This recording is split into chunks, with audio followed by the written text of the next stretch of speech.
Tuloy-tuloy ang pagsasaayos sa Rizal Memorial Sports Complex para maging world-class. Para yan sa pinakaunang Philippine Women's Open ng Women's Tennis Association na gagawin dito sa bansa. Nasa frontline ng balitang yan si mobile journalist Denise Valdez-Sancho. Umaarangkada na ang renovation sa Rizal Memorial Sports Complex para sa pinakaunang Women's Tennis Association 125 Philippine Women's Open ngayong buwan. Ilang linggo na lang bago ang torneo, pero kumpiyansa ang Philippine Sports Commission na matatapos nila ang renovation. If you give me 2-3 more weeks, you will not recognize Rizal. Bahagi ng renovation ng mga bagong kalsada, paglilinis ng ilang abandonadong gusali at pagkakabit ng bagong solar lights. Ina-upgrade din ang tennis complex para masigurong pasok ito sa international standards. Mula sa daan-daan lang na seating capacity, nasa 2,000 na ang pwedeng manood ng mga laban.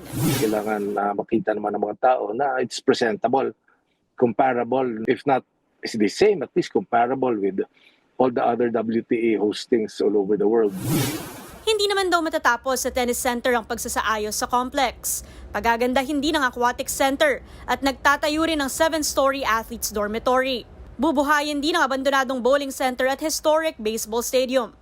Pero sa ngayon, nasa tennis center muna ang focus, lalo't sa January 26 na ang opening ng Philippine Open, kung saan posibleng maglaro si SEA Games gold medalist Alex Ayala. It's what it's all about. Yung we're using sports to promote our country. We're using twofold palagi yan. We're using sports to develop the grassroots, the young people who will take up tennis. Nagbabalita mula sa Frontline, Mobile Journal Denise Valdez-Sancho. Mga kapatid, Cheryl Cosing po.